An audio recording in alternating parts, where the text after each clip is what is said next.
The voicemail played twice before I took it seriously. First time, I thought it was a mistake. Second time, I stopped breathing. Hey, this is Cole. Just wanted to say, sorry about the way today went down in the meeting. I was, harsh. Anyway, good luck, wherever you end up. Click. I stared at my phone. He didn't say my name, didn't say goodbye, didn't even sound sorry. Just a voice, from a man who humiliated me in front of a dozen colleagues. Maybe next time, try speaking up, huh? Or we'll start calling you the office ghost. The room had laughed. I hadn't, but I smiled, and I packed my things.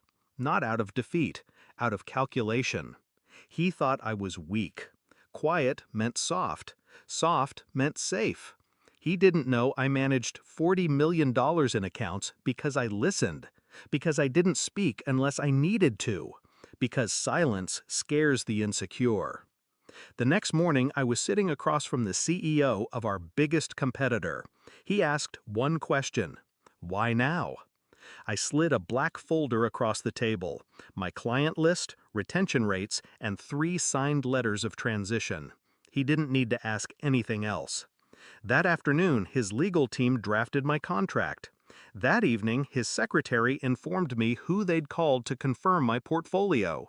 Not Cole, not even Cole's manager, his boss's boss, the one who sat on quarterly reviews like a god at the altar, the man who approved promotions and terminations.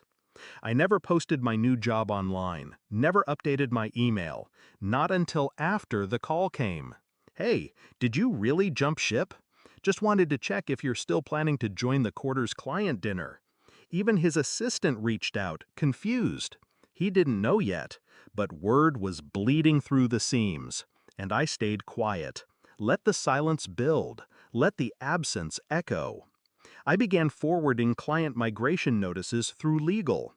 We CC'd his entire department, HR, finance, his boss. No name, just initials in the CC list. Each day, one more name vanished from his books. I watched LinkedIn light up like a battlefield. Thrilled to work with me on our new venture. Thank you to me for a seamless transition. And still, he didn't call. Not until the email. From his personal Gmail. No subject line, just 3 words. What did I do?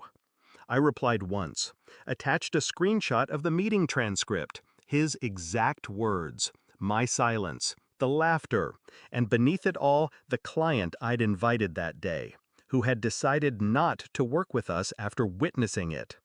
You humiliated your top performer in front of a client worth 8M, I wrote.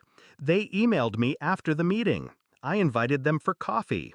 That was the first defection. I ended with one question.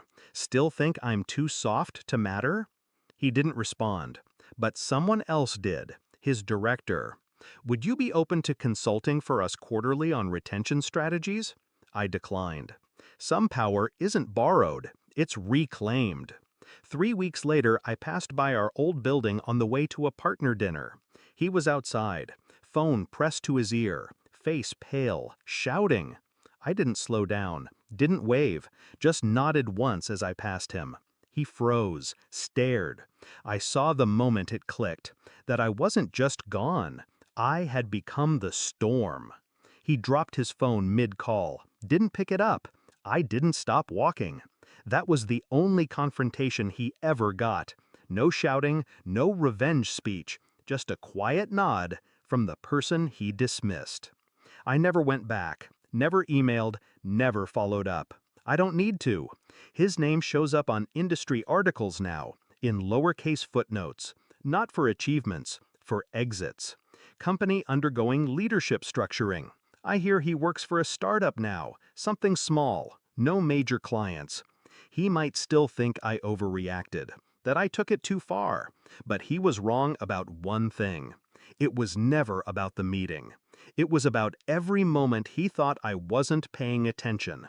I was, and when the time came, I let silence do what noise never could.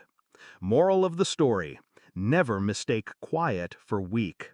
The most dangerous people are the ones who wait, Watch and strike when the silence is loud enough to bury you.